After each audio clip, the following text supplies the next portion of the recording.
Chapter 33. Babaji, Yogi Christ of Modern India. The northern Himalayan crags near Badri Narayan are still blessed by the living presence of Babaji, Guru of Lahiri Mahashai. The secluded master has retained his physical form for centuries, perhaps for millenniums. The deathless Babaji is an avatara. This Sanskrit word means descent. Its roots are ava, down, and tree, to pass.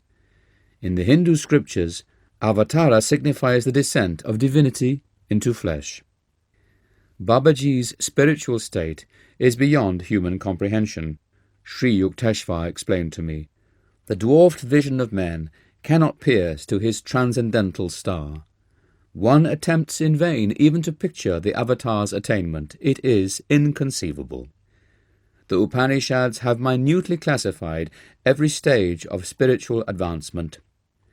A siddha, perfected being, has progressed from the state of a jivan mukta, freed while living, to that of a paramukta, supremely free, full power over death. The latter has completely escaped from the Mayic thraldom and its reincarnational round. The paramukta therefore seldom returns to a physical body. If he does return, he is an avatar, a divinely appointed medium of supernal blessings on the world. An avatar is unsubject to the universal economy. His pure body, visible as a light image, is free from any debt to nature. The casual gaze may see nothing extraordinary in an avatar's form, but on occasion it casts no shadow, nor makes any footprint on the ground. These are outward symbolic proofs of an inward freedom from darkness and material bondage. Such a God-man alone knows the truth behind the relativities of life and death. Omar Khayyam, so grossly misunderstood, sang of this liberated man in the immortal scripture, the Rubaiyat. Ah, moon of my delight, who knowest no wane, the moon of heavens rising once again, how oft hereafter rising shall she look through this same garden after me, in vain. The moon of delight, who knowst no wane, is God, eternal Polaris, anachronous never. The moon of heaven rising once again is the outward cosmos, fettered to the law of periodic recurrence. Through self-realization, the Persian seer had forever freed himself from compulsory returns to earth. The garden of nature, or Maya. How oft hereafter rising shall she look after me, in vain. What frustration of search, by a wandering universe, for an absolute omission. Christ expressed his freedom in another way. And a certain scribe came, and said unto him, Master, I will follow thee whithersoever thou goest. And Jesus saith unto him, The foxes have holes, and the birds of the air have nests, but the Son of Man hath not where to lay his head. Spacious with omnipresence, could Christ indeed be followed except in the overarching spirit?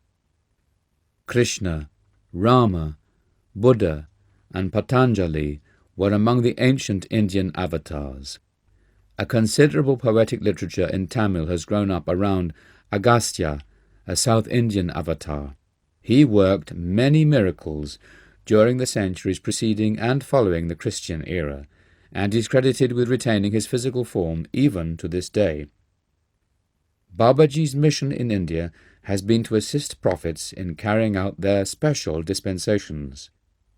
He thus qualifies for the scriptural classification of Mahavatar, Great Avatar. He has stated that he gave yoga initiation to Shankara, reorganizer of the Swami order, and to Kabir, famous medieval master. The chief 19th century disciple was, as we know, Lahiri Mahashai, revivalist of the lost Kriya art. Babaji is ever in communion with Christ. Together they send out vibrations of redemption and have planned the spiritual technique of salvation for this age.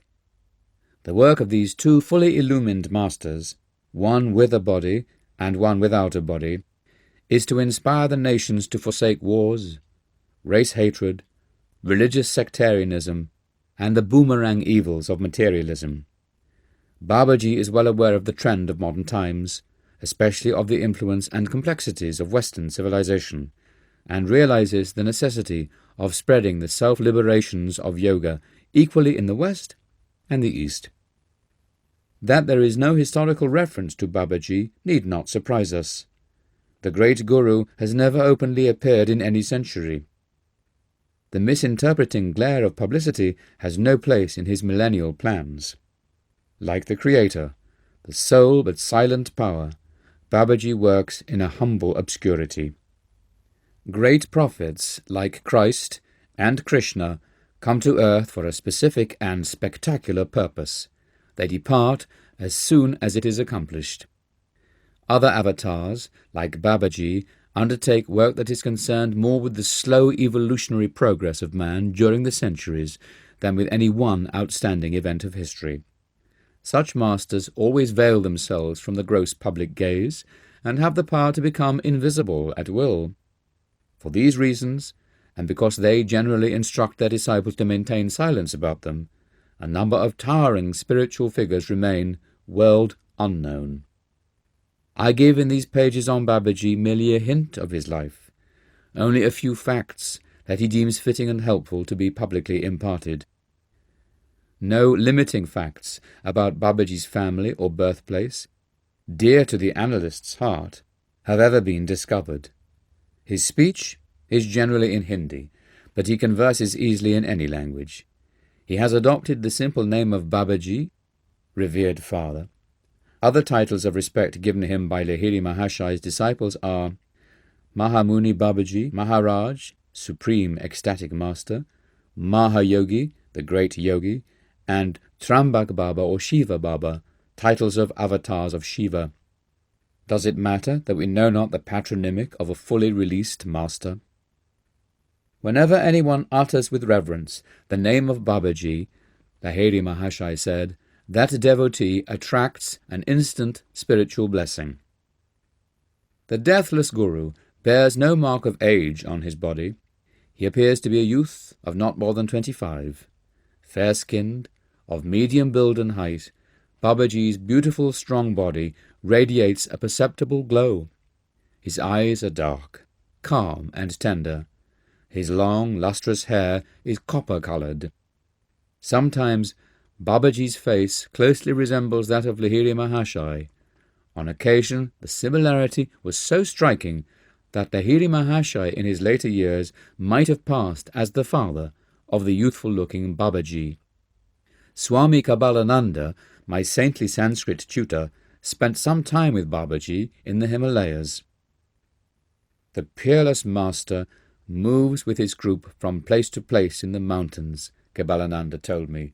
His small band contains 2 highly advanced American disciples. After Babaji has been in one locality for some time, he says, Dera Danda Uthao, let us lift our camp and staff. He carries a danda, bamboo staff. His words are the signal for moving with his group instantaneously to another place. He does not always employ this method of astral travel. Sometimes he goes on foot from peak to peak. Babaji can be seen or recognized by others only when he so desires. He is known to have appeared in many slightly different forms to various devotees, sometimes with beard and moustache, and sometimes without them. His undecayable body requires no food. The master, therefore, seldom eats. As a social courtesy to visiting disciples, he occasionally accepts fruits or rice cooked in milk and clarified butter.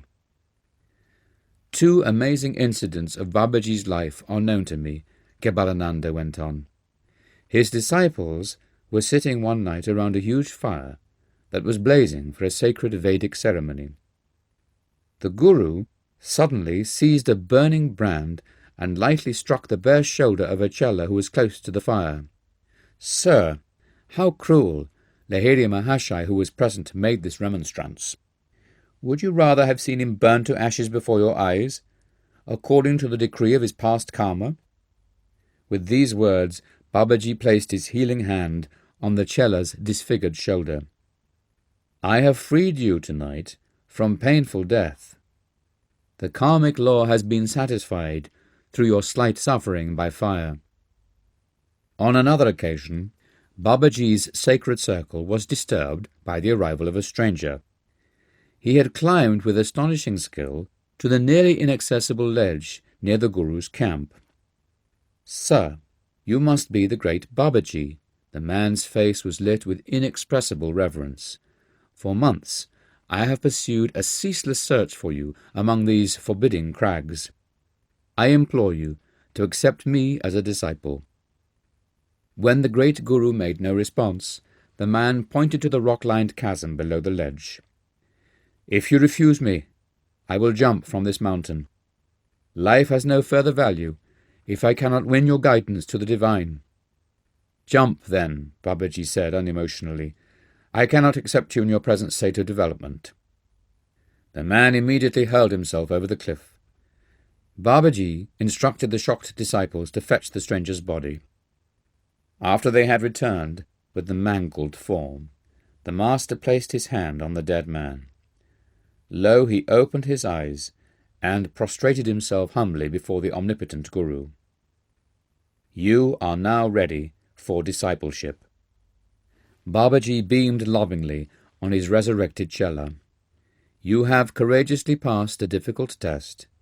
Death shall not touch you again. Now you are one of our immortal flock.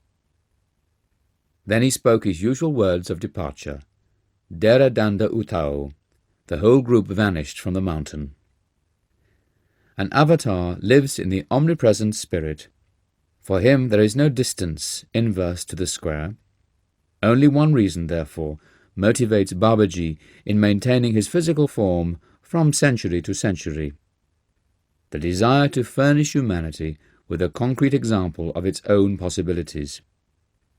Were man never vouchsafed a glimpse of divinity in the flesh, he would remain oppressed by the heavy Maic delusion that he cannot transcend his mortality. Jesus knew from the beginning the sequence of his life. He passed through each event not for himself, not from any karmic compulsion, but solely for the upliftment of reflective human beings. The four evangelists, Matthew, Mark, Luke, and John, recorded the ineffable drama for the benefit of later generations. For Babaji also, there is no relativity of past, present, future. From the beginning, he has known all phases of his life. Accommodating himself to the limited understanding of men, he has played many acts of his divine life in the presence of one or more witnesses. Thus it came about that a disciple of Lahiri Mahashai was present when Babaji deemed the time to be ripe for him to proclaim the possibility of bodily immortality. He uttered this promise before Ram Gopal Muzumdar, that it might finally become known for the inspiration of other seeking hearts. The great ones speak their words and participate in the seemingly natural course of events solely for the good of man. Even as Christ said, Father, I knew that thou hearest me always, but because of the people which stand by I said it, that they may believe that thou hast sent me. During my visit at Ranbajpur with Ram Gopal, the sleepless saint, the omnipresent yogi who observed that I failed to bow before the Tarakeshwar shrine, he related the wondrous story of his first meeting with Babaji. I sometimes left my isolated cave to sit at the feet of Lahiri Mahashai in Banaras, Ram Gopal told me. One midnight, as I was silently meditating in a group of his disciples, the master made a surprising request. Ram Gopal, he said, go at once to the Dasasamed bathing ghat. I soon reached the secluded spot. The night was bright with moonlight and the glittering stars. After I had sat in patient silence for a while, my attention was drawn to a huge stone slab near my feet. It rose gradually, revealing an underground cave. As the stone became stationary, held up by some unknown means, the draped form of a young and surpassingly lovely woman emerged from the cave and levitated high in the air. Surrounded by a soft halo, she slowly descended in front of me and stood, motionless, steeped in ecstasy. She finally stirred and spoke gently. "I am Mataji, the sister of Babaji. I have asked him and also Lahiri Mahashai to come to my cave tonight to discuss a matter of great importance." A nebulous light was rapidly floating over the Ganges. The strange luminescence was reflected in the opaque waters. It approached nearer and nearer until, with a blinding flash, it appeared by the side of Mataji and condensed itself instantly into the human form of Lahiri Mahashai. He bowed humbly at the feet of the woman saint. Before I had recovered from my bewilderment, I was further wonderstruck to behold a circling mass of mystical light travelling in the sky. Descending swiftly, the flaming whirlpool neared our group and materialized itself into the body of a beautiful youth. I understood at once that he was Babaji. He looked like Lahiri Mahashai, though Babaji appeared much younger than his disciple and had long, bright hair. Lahiri Mahashai, Mataji and I knelt at the great Guru's feet. An ethereal sensation of beatific glory thrilled every fibre of my being as I touched his divine flesh. "Blessed sister," Babaji said, "I am intending to shed my form and plunge into the infinite current. I have already glimpsed your plan, beloved master. I wanted to discuss it with you tonight. Why should you leave your body?" The glorious woman looked at him beseechingly. "What is the difference if I were a visible or an invisible wave on the ocean of my spirit?" Mataji replied with a quaint flash of wit, "Deathless Guru, if it makes no difference, then please do not ever relinquish your form." "Be it so," Babaji said solemnly. "I shall never leave my physical body. It will always remain visible to at least a small number of people on this earth. The Lord has spoken his own wish through your lips." As I listened in awe to the conversation between these exalted beings, the great Guru turned to me with a benign gesture. "Fear not, Ram Gopal," he said. "You are blessed to be a witness at the scene of this immortal promise." As the sweet melody of Babaji's voice faded away, his form and that of Lahiri Mahashai slowly levitated and moved backward over the Ganges. An aureole of dazzling light surrounded their bodies as they vanished into the night sky. Mataji's form floated to the cave and descended. The stone slab came down and closed over the cave, as if moved by invisible hands.